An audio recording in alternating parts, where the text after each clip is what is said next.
Shut up and sit down. तो चलिए आइए अब हम लोग देखते हैं 7.8 एडमिनिस्ट्रेटिव सिस्टम CAD 300 to 750। अब हम लोग प्रशासनिक प्रणाली देखेंगे कब से 300 से 750 ईस्वी तक। In the Mauryan period the political authority was concentrated in the hands of the king. जब मौर्य युग था तो उस समय जो राजनीतिक शक्तियाँ थीं वो राजा के हाथों पर था, राजा सब निर्णय लेते थे। But the Gupta administration was decentralised in nature. लेकिन जो गुप्ता प्रशासन था वह राजा के हाथ में नहीं था, वह डिसेंट्रलाइज था। It means that feudatories, that is local kings and smaller chiefs, ruled a large part of their empire। इसका मतलब क्या हुआ कि जागीरें होती थी, अर्थात जो स्थानीय शासक थे और जो छोटे छोटे मुखिया थे वह साम्राज्य के एक बड़े हिस्से पर शासन करते थे। The pompous titles such as महाराजाधिराज, परम भत्रक, परमेश्वरा etc. were adopted by the imperial Guptas।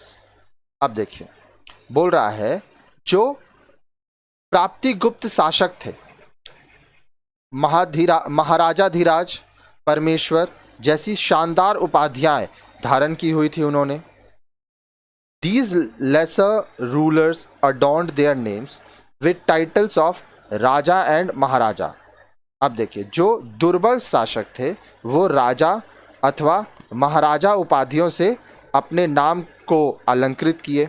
तो उसमें देखिए जो बहुत ऊपर थे उनको महाराजाधिराज कहते थे, परम भत्रक कहते थे, परमेश्वरा कहते थे।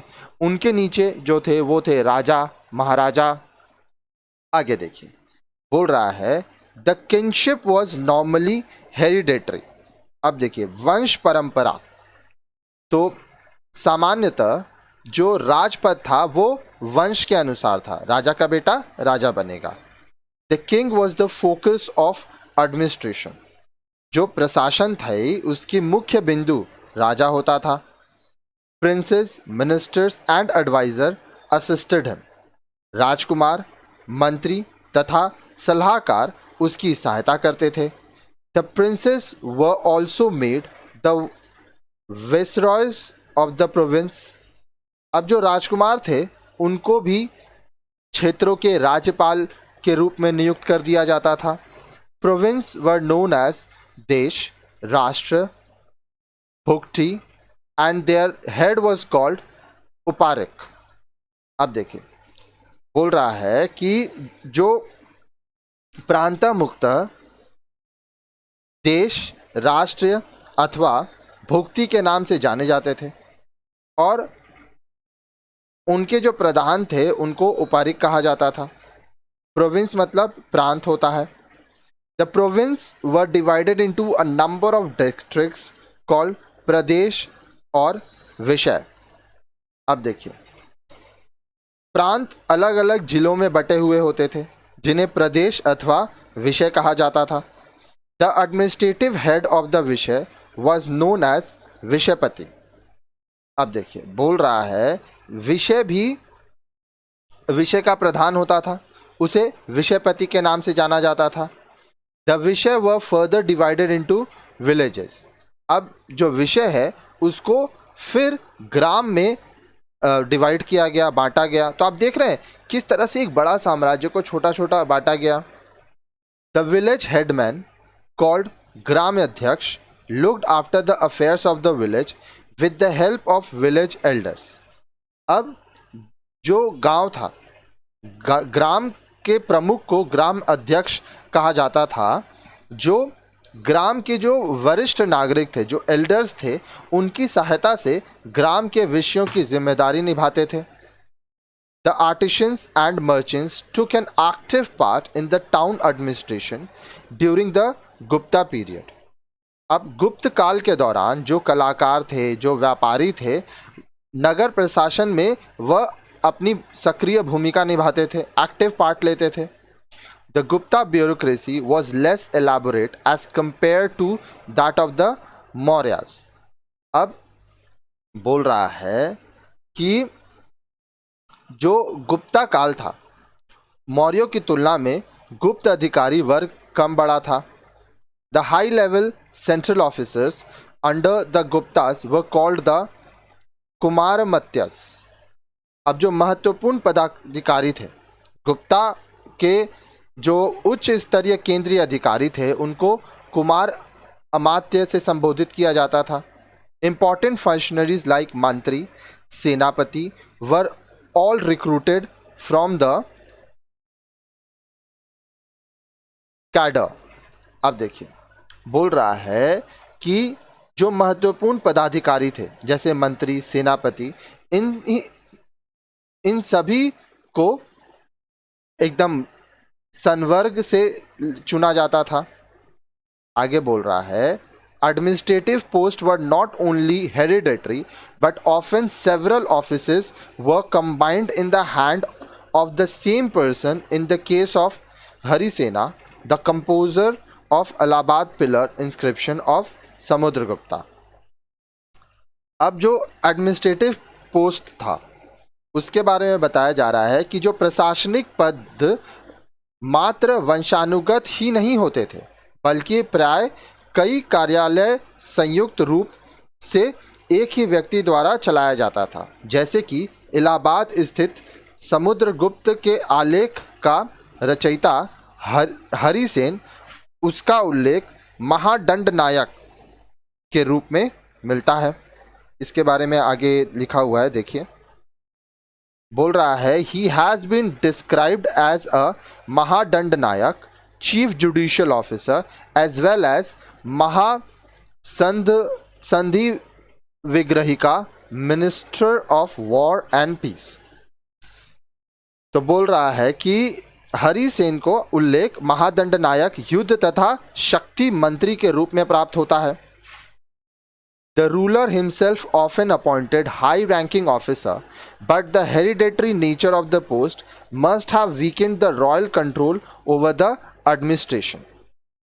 अब जो प्राय जो उच्च पदाधिकारी थे उनको शासक स्वयं चुनते थे, किंतु जो पद थे वंशानुगत के होने की वजह से, मतलब वंश के हिसाब से होने की वजह से प्रशासन पर शाही नियंत्रण दुर्बल हो गया था.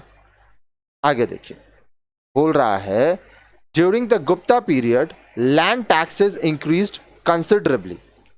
गुप्ता काल के समय जो भू कर था, जमीन पे जो टैक्स कर लगाया जाता था वो बहुत बढ़ा दिया गया था.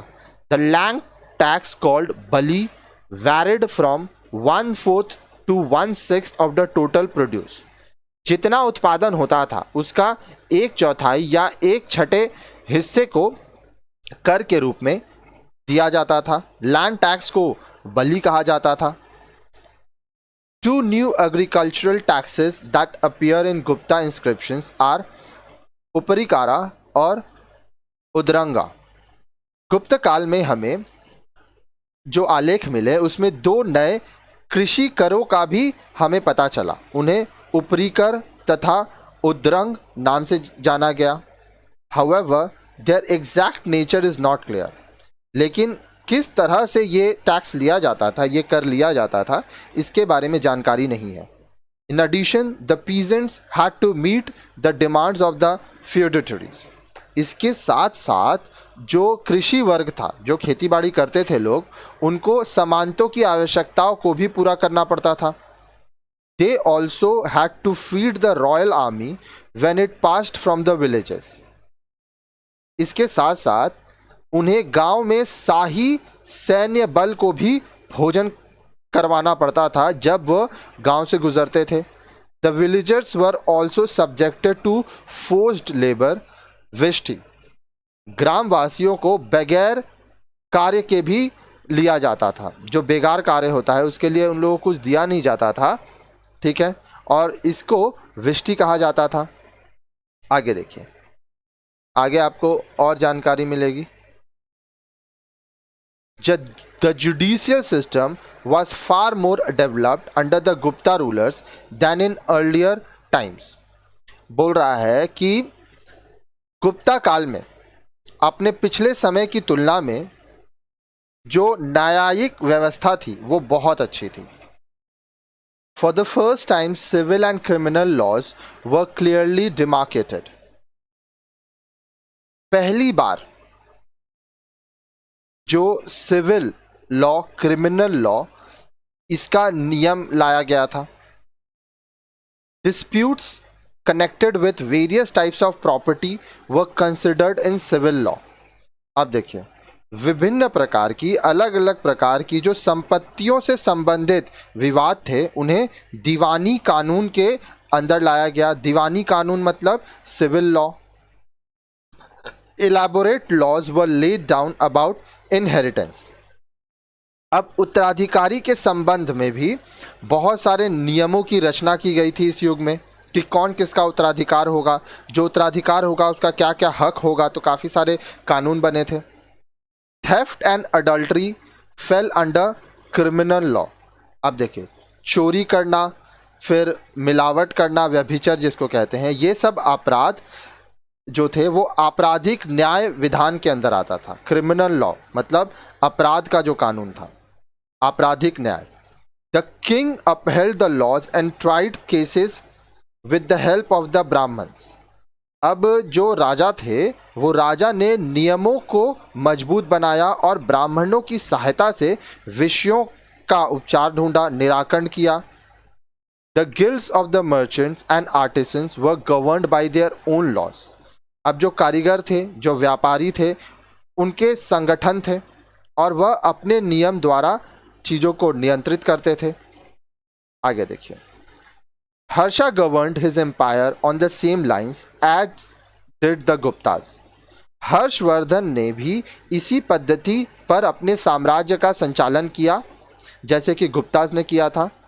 But during his period, the administration became more decentralized and the number of feudatories grew further.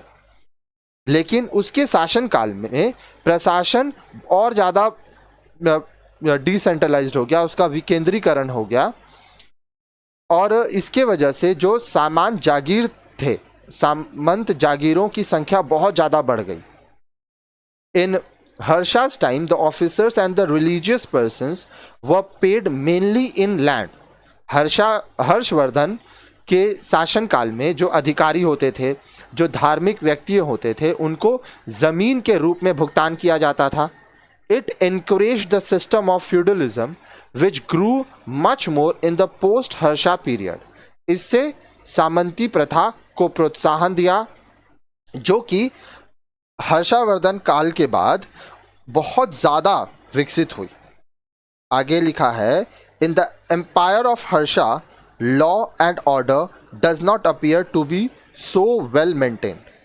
Huan was twice robbed of all his belongings during his travel in India.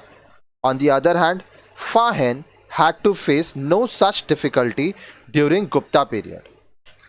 अब आगे जानकारी मिल रही है कि हर्षवर्धन के शासनकाल में कानून, न्याय एवं दंड व्यवस्था उतनी प्रभावी प्रतीत नहीं होती थी. भारत में अपनी यात्रा के दौरान ह्वेन को 2 बार लूट लिया गया, जबकि गुप्त काल के यात्री फा हिन ने ऐसी किसी भी कठिनाई का उल्लेख नहीं किया है.